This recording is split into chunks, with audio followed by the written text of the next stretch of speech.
Nico Harrison must be stopped. After this weekend's crazy trade ordeal where we sent Luka Doncic to the Los Angeles Lakers in return for Anthony Davis, Nico Harrison sent a clear message to everybody, the Mavs organization, the fan base, the entire NBA world, that nobody is safe. Whether you're an all-star, all-NBA, MVP caliber player that just helped your team make the NBA Finals, you too can be traded. And if he's willing to trade our best player, that means everybody is up for grabs. One of the key factors or the key reasons why they traded Luka Doncic was his availability, not being able to meet the standards of conditioning, being at a certain weight, saying he was pushing 270. So they decided to trade him. And over this weekend, we did get the reports that Nico Harrison is not done. Another trade will go down. And Tim Bontemps just the other day highlighted how the next player who could be traded is our very own Dereck Lively, who himself is injured and has been dealing with a weird history of injuries in only his second year. So in this video, we're going to see what did Tim actually have to say about Dereck Lively. Is he really the next player to be traded? And who could we potentially be trading him for? But how's it going, everybody? My name is Marcel Martin. This is Mavericks Digest, bringing you the latest news on everything Mavericks related. And before we get started with today's video, we're currently sitting at 17,548 subscribers. The channel has been growing crazy. Obviously, everybody wants to know what is going on with the Dallas Mavericks. Who are we trading for? Why are we trading for? What happens next? And if you don't want to miss out on a single thing that we do as we cover everything for this trade deadline and beyond, make sure you subscribe so you don't miss out on a single thing that we do. But as we all know, the story has come and gone. The Dallas Mavericks have traded away Luka Doncic to the Los Angeles Lakers alongside Markieff Morris, Maxi Kleber, and had to send a second-round pick to the Utah Jazz. In return for Anthony Davis, we got Max Christie and the 2029 first-round pick. But that message was sent very clear from Nico Harrison to everybody. Nobody is safe. Everybody's available. As far as the Dallas Mavericks organization goes, nobody is truly untouchable. From Luka Doncic all the way to Dwight Powell, even though Dwight Powell is still here. The Dallas Mavericks made a big move that Nico Harrison claims to be a win-now situation, but reports showed that he is not done. Another trade is on the way. And if the main reason why we traded away Luka Doncic was because of his availability, getting injured, conditioning, his diet, then other players that may be in that similar category could potentially be traded as well. If we take a look right here, the report came out yesterday from Christian Clark saying him told Nico Harrison addressed the Mavericks this morning in Cleveland, reiterated what he said publicly. The team's goal is to still compete for a championship. Have also gotten the sense that Dallas might not be done dealing. Team has a glut of guards, meaning that either Spencer Dinwiddie, Jaden Hardy, or Dante Exum could be the next ones gone. Doubt that it'll be Kyrie, although if we don't have any signs showing that he wants to re-sign with the team, we could potentially be seeing Kyrie Irving gone, but I think that's beyond the pale. I don't think that's actually going to be happening. I think supplementary players would most likely be the ones gone first.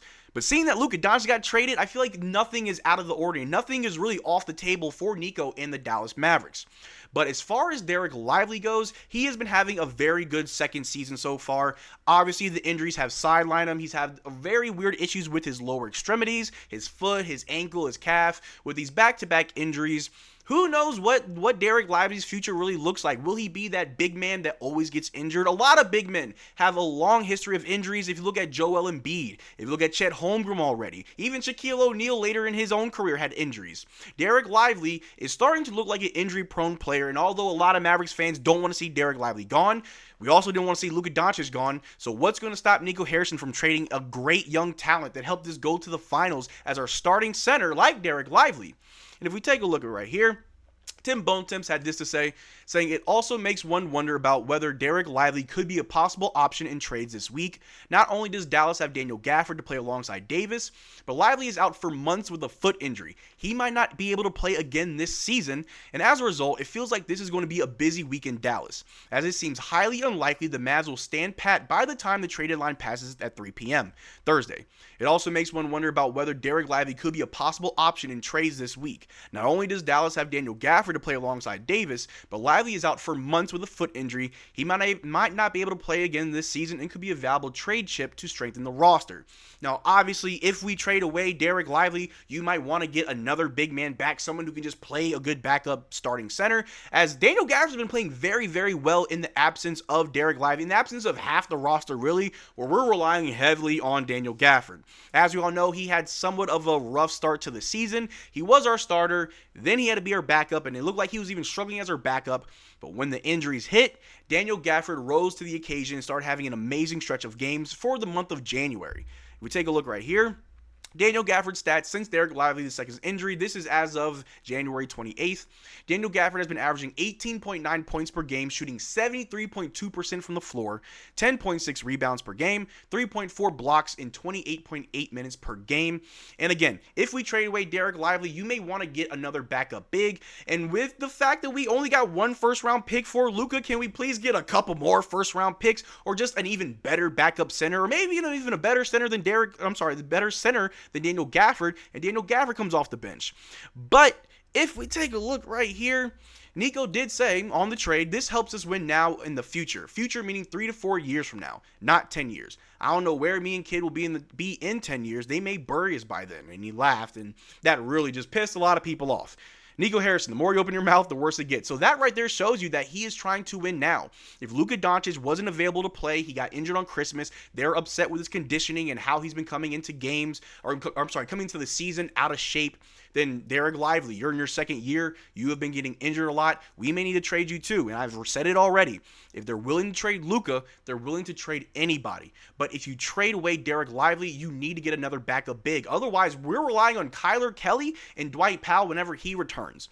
Dwight Powell is the lifeblood of the Dallas Mavericks, as he has yet to be traded still. Kyler Kelly has been in the G League his entire career. And although he did have a double-double yesterday, it was really out of necessity and the fact that he was just out there long enough. Kyler Kelly coming off the bench for Daniel Gafford probably isn't going to put up a double-double, but if you have Daniel Gafford as your starting center, you could have a lineup where you play small ball off the bench. Maybe you have Omax play center. Maybe you do have Kyler Kelly as your backup center, but to close games, you move Anthony Davis to the 5. You have Daniel Gafford back him up.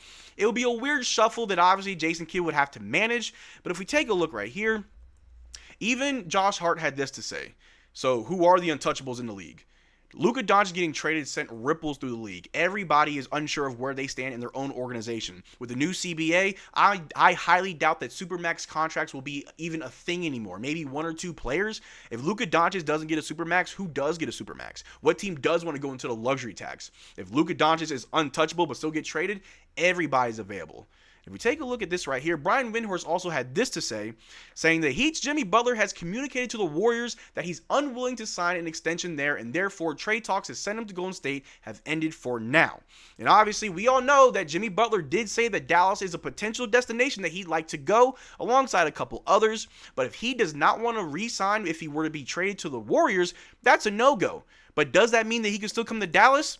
The answer is yes. A team like the San Antonio Spurs a couple years ago sent Kawhi Leonard to the Toronto Raptors on an expiring contract. And yes, Kawhi Leonard did go and win a championship for Toronto, but then he left right after he won a championship.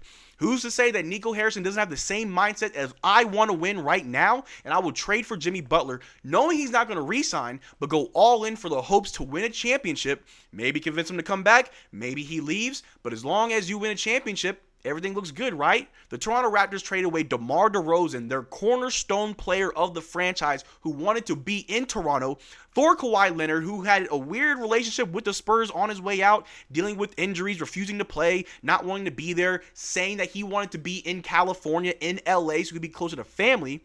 And instead, the Spurs sent him to Toronto. And even though he won a chip, he was not there much longer after that chip. About 5 minutes after winning, he left. So who's to say that Pat Riley is going to be like, all right, Jimmy, you want to go to Houston or you want to go to the Suns? No, I'm going to send you to Dallas. I'm going to get whatever I can get for you. Good luck. And in today's NBA, loyalty is very hard to find. So who's to say that Pat Riley doesn't make that happen? Who's to say that in some weird convoluted trade, Nico Harrison sends Dereck Lively, potentially any other players to fill up the salary to the Miami Heat for Jimmy Butler? After this Luka Doncic trade, we do have one empty roster spot, so we don't know what could happen in the upcoming days. We have a few more days to the NBA trade deadline. There will be another trade for this Dallas Mavericks team, and it may not be one that we like. But let me know in the comment section down below, who do you think we're getting next? Do you think it's Jimmy Butler, Bradley Beal, Dame Lillard? Who is out there that you may see as a Dallas Maverick? Let me know what you think in the comment section down below. We could have a conversation about it. But that's all I got for you guys today. Thank you for making this far to the video. Make sure to check out our Twitter and Discord. Links in the description below. Consider becoming a channel member. We are doing a giveaway every single month on this channel. Only way to enter our giveaways is to become a channel member of any tier. But until next time, y'all take care. Drink water. Peace.